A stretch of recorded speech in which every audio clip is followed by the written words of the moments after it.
Hi, I'm Isolde. My family calls me the quiet one. Not smart enough, not strong enough, not even enough to hold a crying baby. At my father's birthday, while they praised my sister and ignored the screaming child in her arms, I stood still until someone hissed, "You're useless. Stay out of it." But when I reached out and held that baby, she stopped crying, and so did the room. That moment, it didn't just silence the child. It exposed every secret they spent years hiding. Want to know why they were really afraid of me? Before we dive in, what time are you listening to this and where from? Leave a comment below. Let's begin. I pulled up to my father's house with the same knot in my stomach I'd had since I was 12. The sun was just setting over the quiet Chicago suburb, casting that orange-pink glow across the driveway. Outside, cars lined both sides of the street. I recognized my siblings' vehicles right away: Darlene's spotless SUV, Marcus's silver sedan, even Celeste's little coupe that always had a taillight out. The whole clan was here. Of course they were. It was Dad's 70th birthday, a milestone, a production. I sat in the car a little longer than I should have, just collecting myself. The front door was already open, voices drifting out, laughter, clinking glasses, Darlene's high-pitched voice saying something like, "Oh, Daddy, you look so handsome tonight." I sighed, grabbed the gift from the passenger seat, a carefully restored photo from our childhood, one of the only ones where Dad was holding me, and stepped out. Inside, the house had that strange combination of being too familiar and completely alien. The furniture was newer, sure, but the energy hadn't changed. It was polished, staged, like walking into a memory that had been edited by someone else. Darlene spotted me first. She gave me a quick once-over, like she was scanning for flaws, then offered that tight-lipped smile she reserved for telemarketers and exes. "Isolde," she said, like the word tasted funny. "You made it. Coat closet's still where it always was. No hug, no how was the drive, just logistics." I stepped further in, greeted a few cousins who barely looked up from their drinks, and moved toward the dining room. That's when I saw it. The table was long and gleaming, set with care. Place cards in cursive, matching napkins folded like little swans. Dad's seat was at the head, of course, high-backed, grand. Around him were my siblings and their spouses. I searched for my name. Not here, not there, not, near the end of the table. No, past the end. By the hallway, right next to the downstairs bathroom. My name card, Isolde in cursive that looked rushed, sat there beside a plate that wasn't even fully aligned with the others. A small flicker of shame hit me like static electricity. Sudden. Sharp. But I said nothing. I smiled at no one and slid into the chair. From where I sat, I could hear the flush of the toilet when someone used it. Every time the door opened, a breeze of Lysol and mildew swept out toward me. "It's just a seat," I told myself. "Don't make it something it's not." Darlene was already halfway through a speech about Dad's incredible wisdom and strength while her husband filmed her on his phone. Marcus chimed in with a joke. Everyone laughed. Celeste passed around a bottle of wine like it was communion. I waited until the gifts were brought out. Dad opened each one with exaggerated delight. A new watch from Marcus, a golf club set from Darlene. Celeste gave him a scrapbook. Each gift was met with applause, some theatrical oohs and ahs. When I handed mine over, he looked at the wrapping paper, smiled politely, and set it aside without opening it. "Oh," Darlene said, "Isolde brought a gift too. Cute." Nobody looked twice. I stared at the corner of the table where the photo sat, still unopened, the one I had spent hours working on. Recoloring the old film, reprinting it, choosing a frame that would match the living room. Nothing flashy, just meaningful. I wanted to say something. "That photo, it's of us. You used to keep it in your wallet." But the words never came out. Instead, I took a sip of water and let it burn like vodka. Conversation carried on without me. Celeste cracked another joke. Someone mentioned Darlene's new kitchen remodel. Dad chuckled along. I started noticing the small things. Darlene whispering something to her husband, and both of them smirking. The way Marcus leaned toward Dad when he talked, angling his body away from me. Celeste tapping her nails against her wine glass, her eyes flicking in my direction, and quickly away. I didn't belong here. Not really. Not anymore. And then I heard it. A voice. Aunt Linda, maybe, just behind me, low but clear. At least Darlene knows how to show up for her father. The words landed in my spine like cold water. I looked toward the head of the table again. There was an empty chair beside Dad, not for me. It had been reserved with a delicate place card for Darlene's teenage daughter, who hadn't even arrived yet. A child had a better seat than me, a child who wasn't here. It wasn't just a chair, it was a symbol of where I stood, outside the circle, replaceable, quietly disinvited from the real family, even while sitting in the same room. Maybe it's my fault, I thought. Maybe I don't call enough. Maybe I'm too different now. I swallowed it down with a smile. That old habit, that survival skill. I sat a little straighter, adjusted my napkin, nodded along to a story I wasn't invited into, and I kept telling myself, it's just a seat, just a gift. But in my chest, it felt like a verdict, and it didn't take long for someone to remind me of it, louder than I could bear. The clinking of silverware against porcelain filled the air, layered with bursts of laughter and overlapping conversations. I picked at the food on my plate, prime rib, some roasted vegetables, a roll I hadn't touched. It wasn't the food. It was the heaviness in the room. A kind of weight I couldn't put down, no matter how straight I sat or how small I tried to make myself. Someone asked Dad to tell the story of how he proposed to Mom. I'd heard it a dozen times, maybe more, and still, everyone around the table leaned in like it was brand new. Darlene rested her chin on her hand, grinning like a teenager in love. Marcus laughed at all the right moments. Celeste wiped her eyes as if it still moved her. Meanwhile, I sat on the fringe, too far to hear clearly, too close to pretend I wasn't part of it. I shifted in my seat. That's when I felt eyes on me. Across the table, Natalie, Darlene's 10-year-old, watched me. She had her mother's exact expressions, down to the raised eyebrows and knowing smirk. I gave her a small wave, trying to soften whatever tension she'd picked up. She rolled her eyes, deliberate, small, but unmistakable, and then she looked away like I didn't exist. My breath caught, not because a child had dismissed me, but because it wasn't hers. That look wasn't hers, it was borrowed, passed down, inherited like china or eye color. Somewhere along the way, she'd absorbed the lesson. Aunt Isolde doesn't count. You can ignore her. That stung more than anything the adults had done. Dinner dragged on, more wine, more toasts, more memories that didn't include me. And then, she never gets anything right. It came from somewhere left of me, not shouted, but clear enough. A woman's voice, low, clipped, intentional. I didn't look to see who said it. I didn't need to. It was meant for me, and only me. I stopped mid-motion, my fork halfway to my mouth. I held it there like an idiot for a second before slowly lowering it back to my plate. The room didn't stop moving. Nobody gasped. No one stepped in to defend me. I didn't say a word.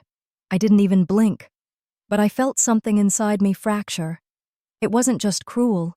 It was precise, like a needle sliding into a nerve.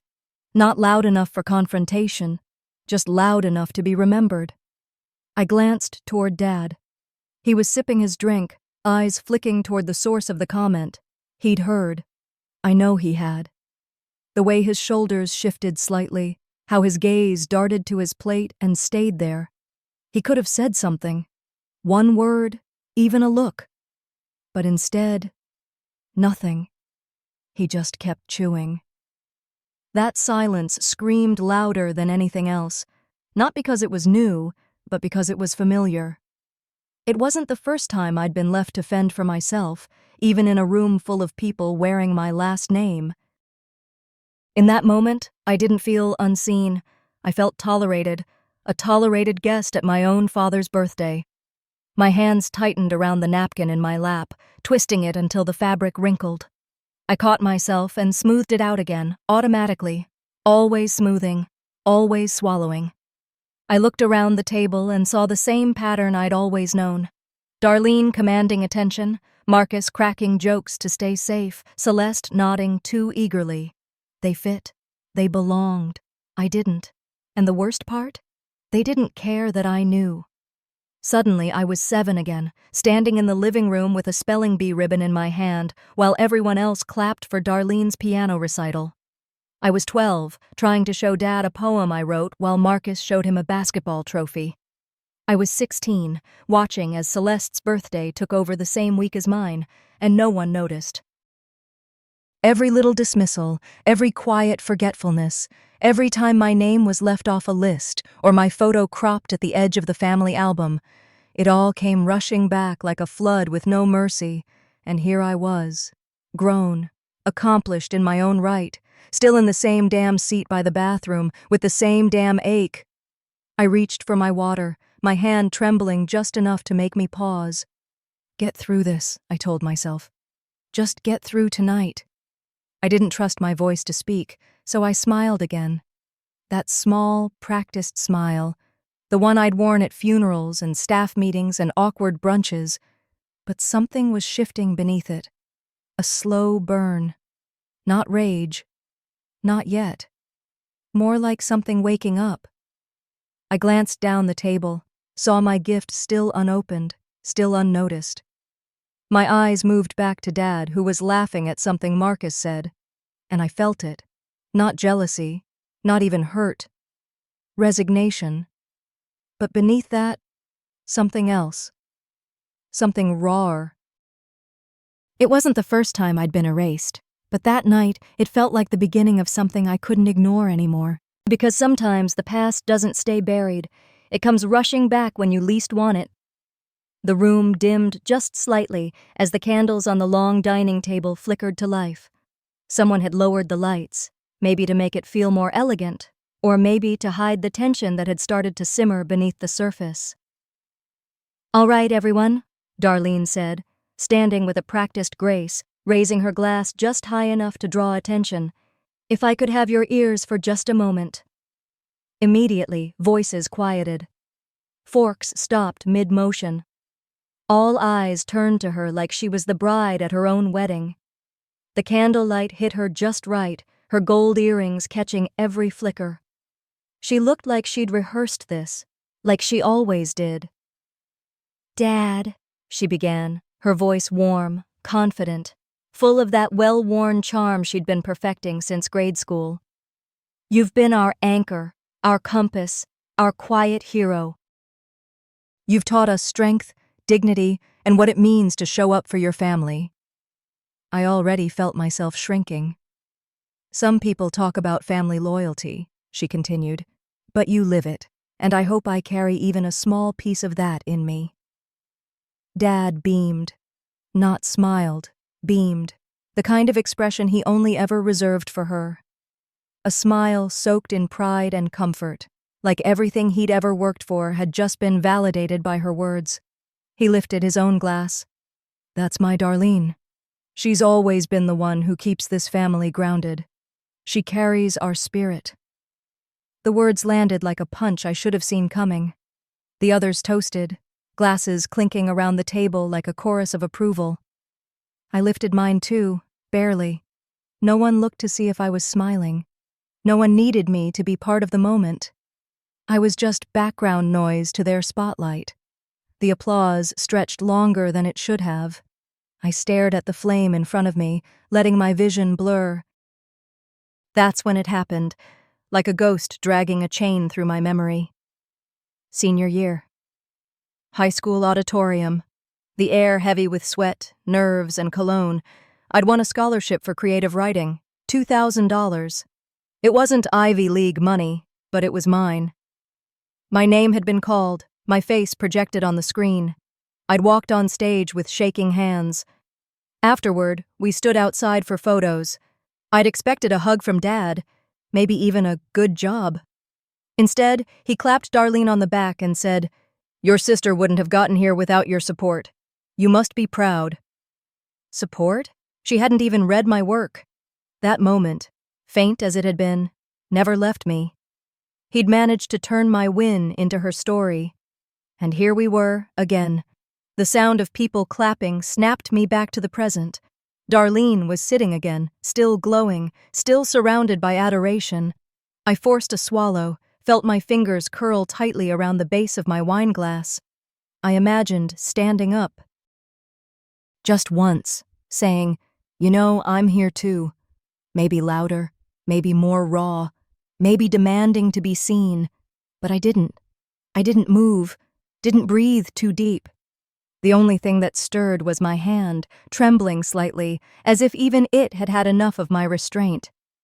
Then I saw it. Darlene rocking her baby girl, who'd started fussing, the tiny wails piercing through the background music. Her husband leaned in, tried soothing the child, but it didn't work. Darlene kept bouncing her, distracted from her praise, visibly flustered. The baby's cries echoed something I couldn't quite name. And suddenly, it hit me. That child, crying without words, needing something but being passed around like a problem, was me. That had always been me. A silent, aching need for someone to just stop, notice, and hold me still for one damn second. Instead, like her, I was always passed over, distracted by more important conversations, drowned out by the polished voices of people who always said the right thing. I took a sip of wine, more for control than taste. My throat felt dry anyway. I could disappear tonight, I whispered to myself, and no one would even blink, unless I took the cake with me. It was dark humor, sure, but it wasn't far from the truth. My gaze drifted to the cake. Chocolate, 3-tiered, with fondant letters spelling out Dad's full name. Big, bold, beautiful script. I couldn't remember the last time I saw my name written anywhere like that in this house. Not on cards, not on walls, not even in a framed photo. They say names have power. In this family, mine had been stripped of it. I ran my fingers along the linen napkin, grounding myself. This wasn't jealousy. It wasn't bitterness toward Darlene. She played the game she was born into. It was what it was. But somewhere between her toast and my silence, I felt something shift. Not in the room, in me. Something long dormant, cracking open. But what they didn't know was that this time, I wouldn't just sit quietly and let it pass, because the moment you decide you've had enough, even silence can turn into a weapon. The wine had started to loosen lips. Not mine, I'd only sipped, but I could feel the shift around the table. Voices had grown louder, laughter more exaggerated, and the polite veneer had started to slip. Someone told a joke about Uncle Pete's third divorce, and everyone laughed like it was the funniest thing they'd heard all year. Plates scraped, glasses clinked, and amid the clamor, I could feel it building, like a storm pressing down on the back of my neck. That sense that the next thing out of someone's mouth would land hard and on me. Then it came. Jim, Darlene's husband, leaned across the table toward me with that crooked, know-it-all grin he always wore after his second glass of whiskey. His voice had that too smooth tone people use when they want their insult to sound like a joke. "You know, Isolde," he said, pausing just long enough to make sure everyone was listening, "you're really good at staying out of the way. Every family needs someone invisible, right?" He lifted his glass in a mock toast, and the table burst into laughter. Too loud, too long. The kind of laugh that doesn't just echo, it bites. Even some of the kids chuckled, not because they understood, but because when grown-ups laugh, kids follow. I didn't move. I didn't blink. My face must have done something, though, because Darlene glanced my way, then tossed her hair like it meant nothing. "Oh, come on, Jim," she said through a half-laugh. "Don't pick on her." But she laughed anyway. My father shook his head, lips twitching with a faint smile, like he was watching a sitcom. I looked at them, all of them. Not one person said, "That's enough." Not one hand touched mine. Not one voice cut through to say, "That wasn't funny." The baby in Darlene's lap had started crying again, a shrill whimper that nobody bothered to soothe. She jiggled her knee, half distracted, whispering, "Hush, sweetie," without looking down. And yet, I was the one they called invisible. I felt something inside me snap tight, like thread pulled to its limit.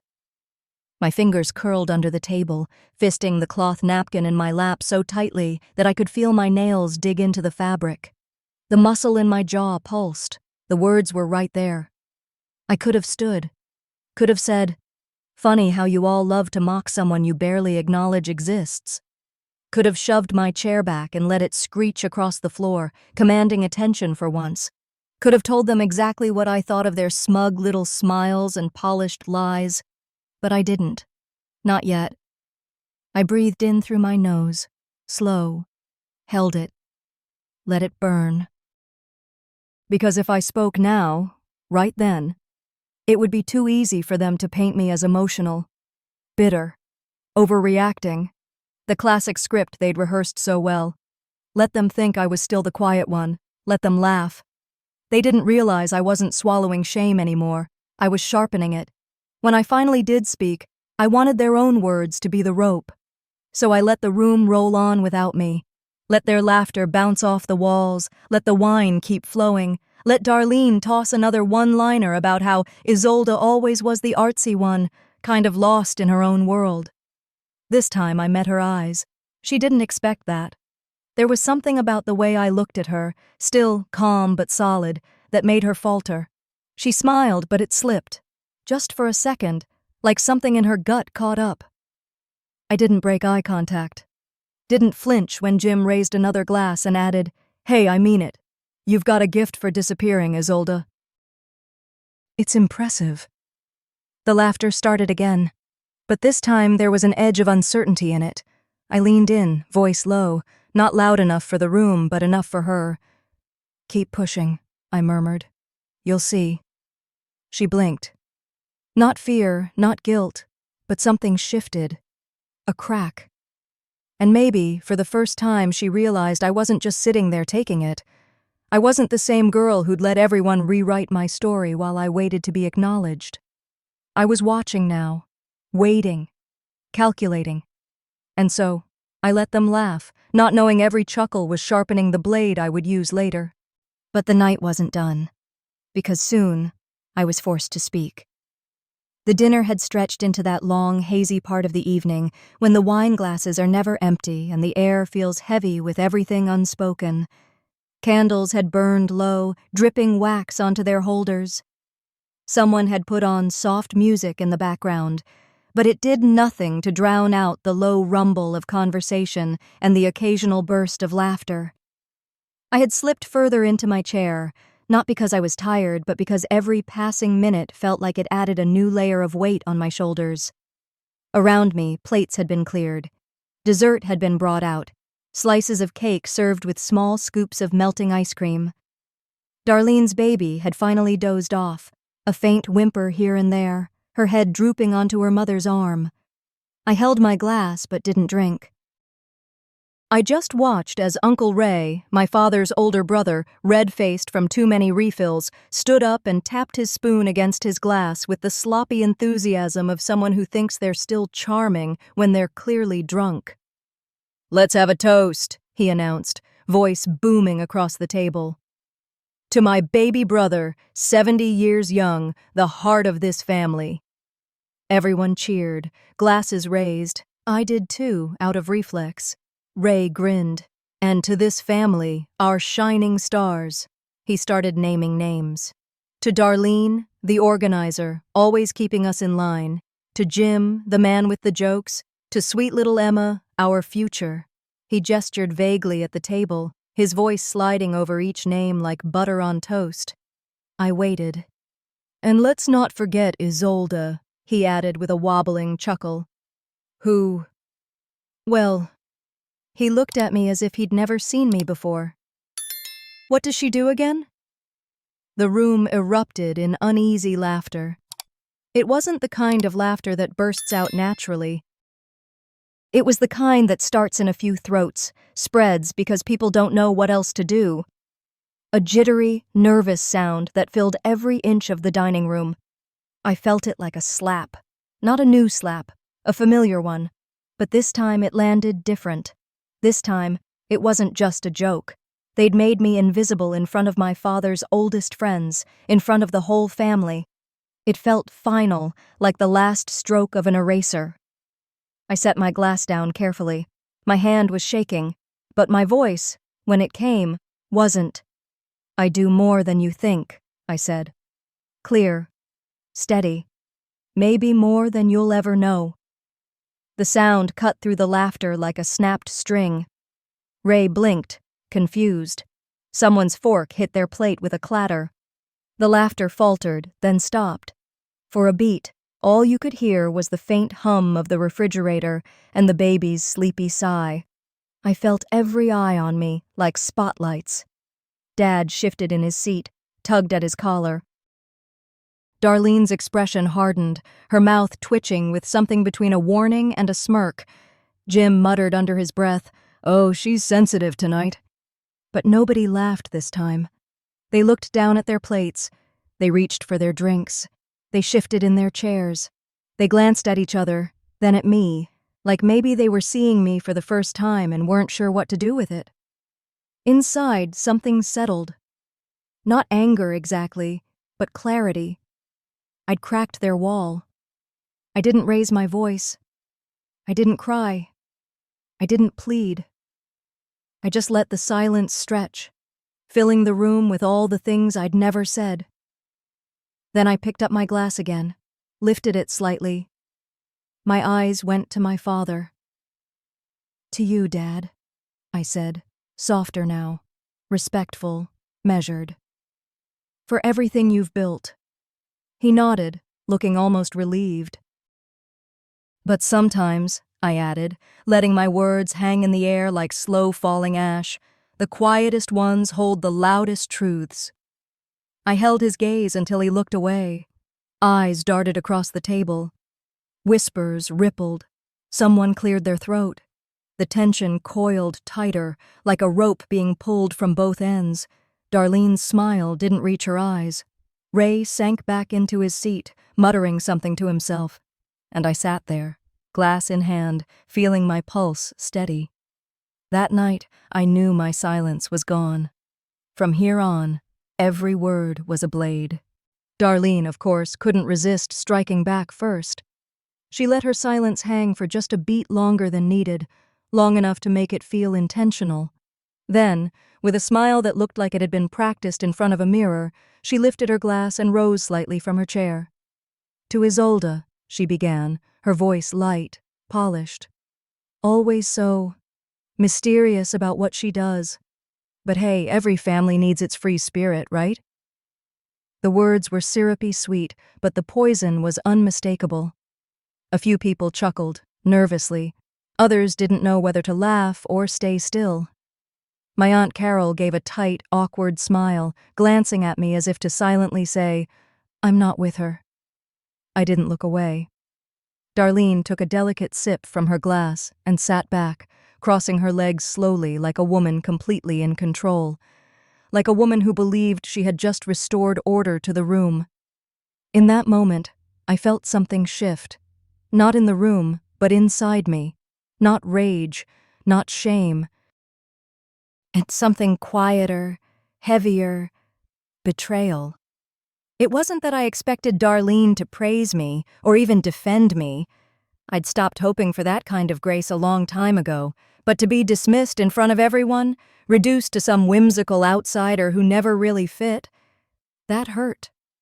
And the worst part? She knew it would. That was the point. My eyes flicked to the baby again. She'd started to fuss in Darlene's arms, squirming, face pinched with discomfort. Darlene barely noticed. She kept sipping her wine, laughing now with the woman seated beside her, nodding along to something meaningless. The baby whined louder. Darlene waved a hand in frustration, thrusting the child toward her husband without even looking. "Here," she muttered under her breath. He took the baby, awkward and unsure, bouncing her gently with one hand while keeping the other on his drink. That did it. I stood. Not suddenly, not angrily, just stood. I walked over to him, met his eyes for a moment, and without asking, reached for the baby. He handed her to me like she was something fragile he'd been desperate to put down. The room quieted. Conversations paused. Forks stopped halfway to mouths. And as soon as I held her, truly held her, she stopped crying. Just like that. Her head settled into the crook of my arm, her little fingers curling around the fabric of my sleeve. No one said a word. I didn't speak either. I just stood there, gently rocking back and forth, letting the stillness grow around me like a protective shell. The symbolism wasn't lost on anyone. Darlene, the picture-perfect sister, hadn't even noticed her own child's discomfort. She'd tossed the baby aside like an inconvenience.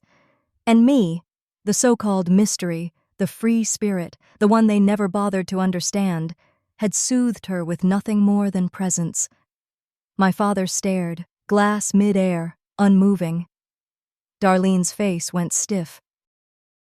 She reached for her wine again too quickly, her hand trembling slightly as she lifted the glass to her lips.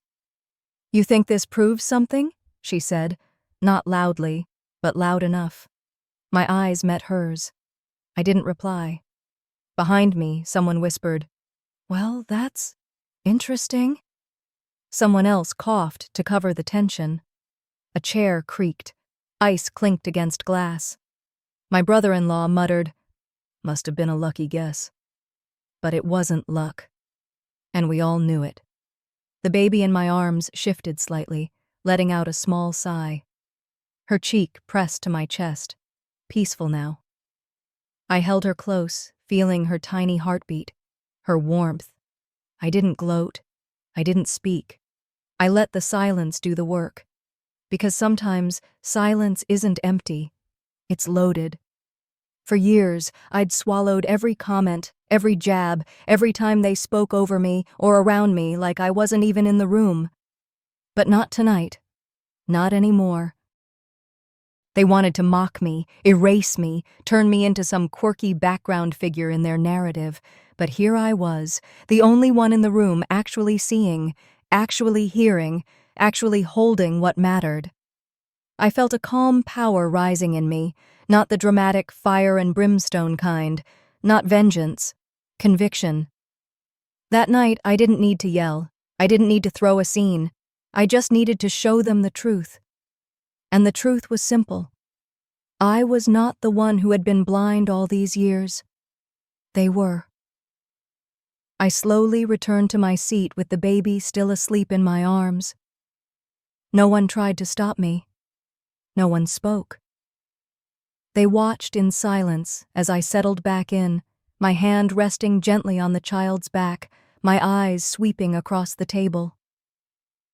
One by one, I watched the smugness fall from their faces. Even Darlene couldn't keep up the mask anymore. She glanced away, busying herself with a napkin that didn't need straightening. For the first time all night, I felt no need to shrink. I didn't feel small. I felt seen. And not because they gave it to me, but because I took it.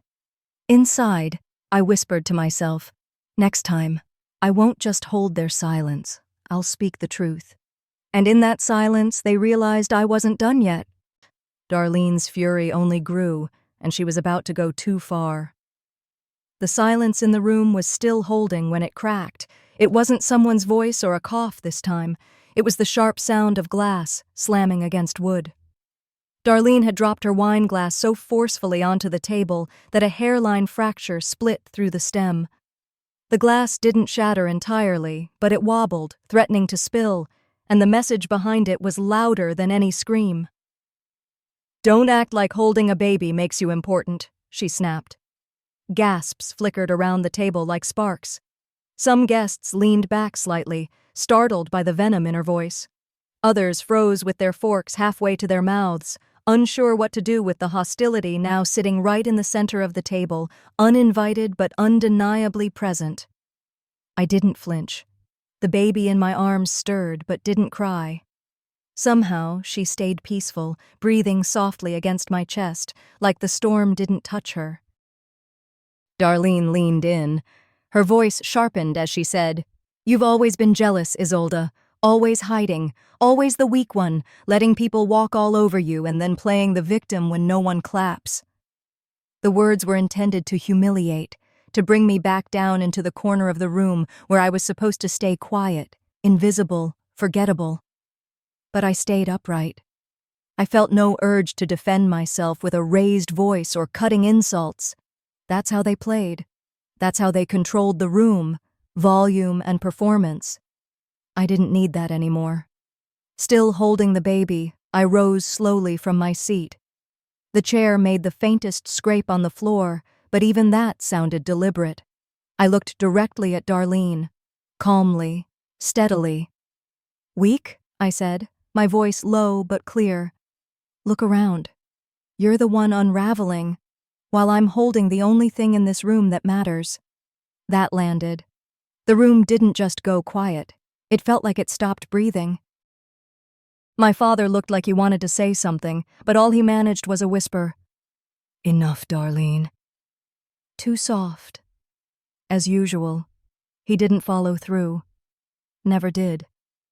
My brother-in-law placed his drink down a little too hard and reached for her wrist. "Come on, Darlene, you're making a scene." She yanked her arm away like he'd burned her. "A scene?" she hissed. "She's stealing everything that's mine." That was it. The moment her mask finally slipped and shattered, louder and more permanent than the cracked wine glass, the polished, put-together sister, the one with the careful words and calculated smiles, gone. In her place stood someone raw and desperate, loud and exposed. For a heartbeat, no one moved. Then, quietly, reactions began to unfold. Uncle Raymond cleared his throat, clearly uncomfortable. Aunt Carol leaned back, looking between me and Darlene with new eyes, confused, almost ashamed. My cousin Jen whispered something to her partner, who only nodded slowly. You could see the doubts crawling across their faces like shadows shifting in a room where someone just pulled back the curtain. They weren't rallying around her this time. Some of them were starting to see, not all, but some. Darlene stood there, fists clenched, breathing hard like she had just run a marathon. Her mouth opened, then closed, as if realizing she'd gone too far, but it was too late. Her fury was already out in the open, and the room wouldn't forget it. I didn't move. I didn't gloat. I didn't give her the satisfaction of reacting. The baby stirred again, just slightly, but stayed asleep. My arms didn't ache. My spine didn't shake. For once, I felt full. Not of anger, not even of pride, just steady. I looked around the table and saw them all for what they really were. People clinging to their stories, to old roles, to convenient assumptions. But that night, the script had changed, and I wasn't waiting for their approval to write the next page. Inside me, something settled. A kind of resolve that didn't come from pain, but from clarity. They had laughed at me for years, teased, dismissed, written me off with half-hearted jokes and cold shoulders, and I had let them. But not anymore. Their laughter didn't hold weight now. Their opinions didn't sink into my skin the way they used to. I could see them for what they were. Defense mechanisms, deflections, fear disguised as superiority. I didn't need their permission to matter. I already did. I took a breath and looked down at the child in my arms. Still, peaceful, trusting. I looked up again, and for the first time in my life, I felt taller than Darlene. Not physically, spiritually. She'd spent her life stacking up compliments, collecting approval like trophies, terrified of what would happen if the shine ever wore off.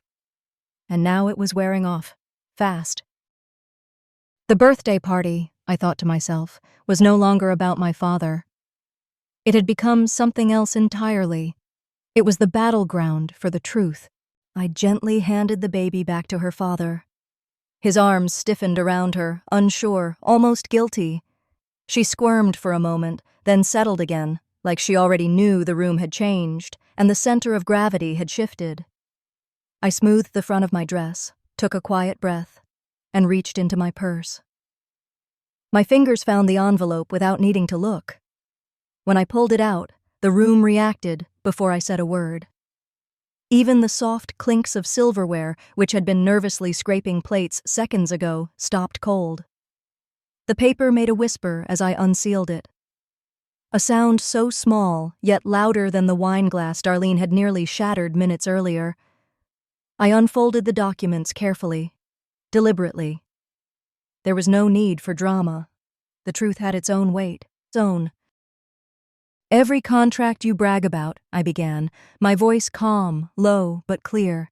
"Every building you've boasted about at every Thanksgiving, every company launch, every so-called deal you claim to have brokered." I laid the pages flat on the table. "You signed them using my capital." I looked directly at my father first, then turned to the table. "My name is on these deeds, not hers."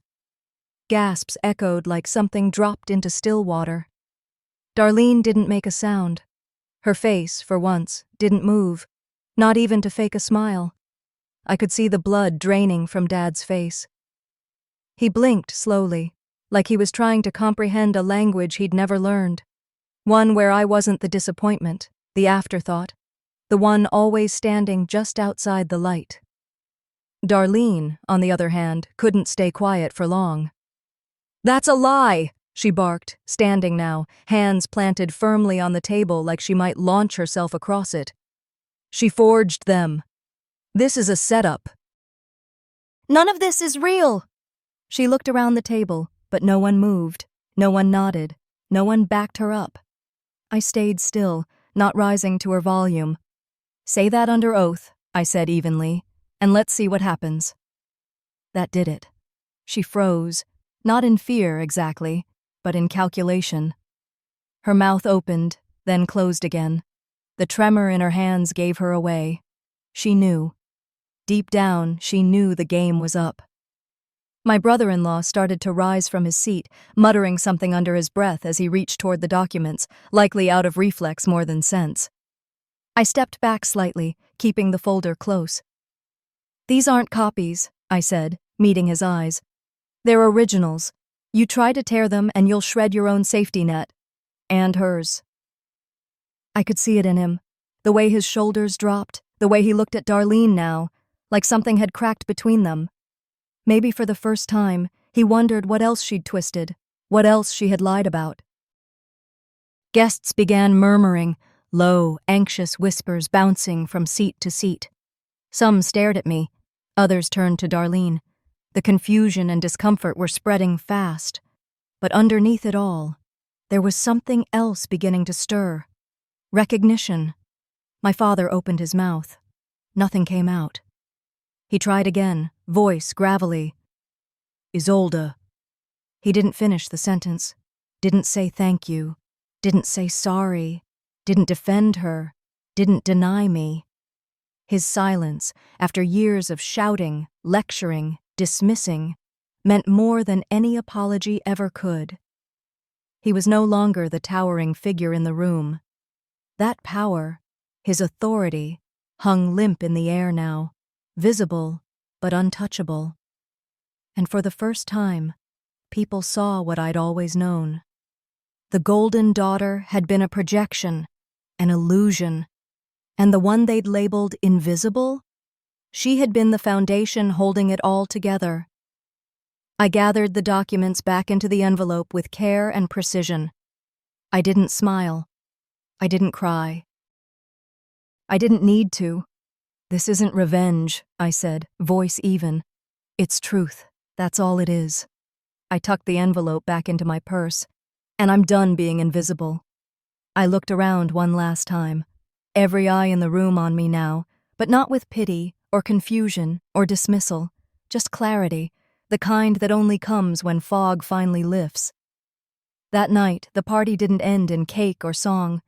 It ended in revelation. And in that moment, the room belonged to me. The room emptied that night as if someone had pulled the plug on everything.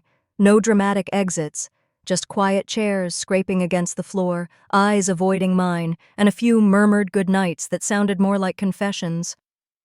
No one knew how to face me. Not after what I revealed, and especially not after what Darlene became in front of them all. The days that followed felt like walking through a house after a storm. Familiar, but changed in every corner. I didn't expect flowers or applause. I didn't even expect them to believe me. Not right away. But I hadn't done it for that.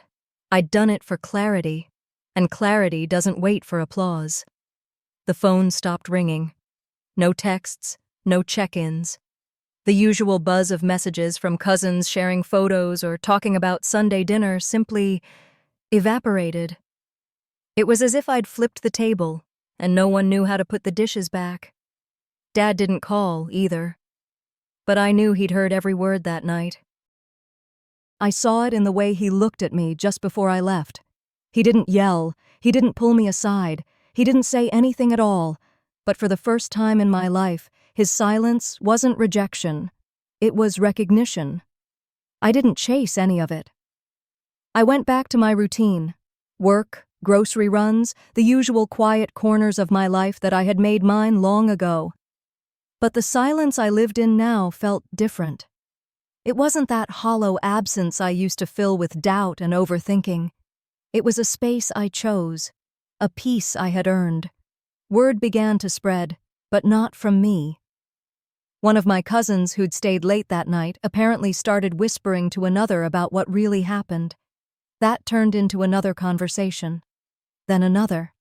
And soon, the golden sheen Darlene wore like armor started to peel. Her business contacts started to ask questions, subtle at first. A delayed reply here, a hesitant call there. Then sharper. Requests for clarification, concerns about the real ownership behind certain deals. I hadn't outed her publicly. I didn't have to. People saw what they needed to see. I heard from a mutual friend that she hadn't left the house in days, that she'd thrown a lamp at her husband, that she screamed about betrayal and being set up by the one person who was never supposed to matter. It stung, of course, in its own way, but it didn't satisfy me. I didn't feel victorious, because truth isn't about revenge. It's about clearing the air so you can breathe again. And I was finally breathing. One afternoon, 5 days after the party, I drove to my father's house. I didn't plan to. My car turned the corner almost without me, instinct overriding thought. The house looked the same. The same roses Darlene had planted years ago lined the walkway, pruned too neatly. The porch light was still broken, flickering even in daylight. Dad didn't greet me at the door. He just left it unlocked, like he knew I'd come. We didn't sit. We didn't talk. I stood there in the living room, coat still on. He stood beside the fireplace, hands in his pockets, rocking gently on his heels like he used to when he'd wait for someone to speak first. Then he looked toward the wall, toward the family photos. It was subtle, but I followed his gaze. And there it was. A new frame. Not hidden. Not off to the side behind a plant or tucked under a shelf. Centered.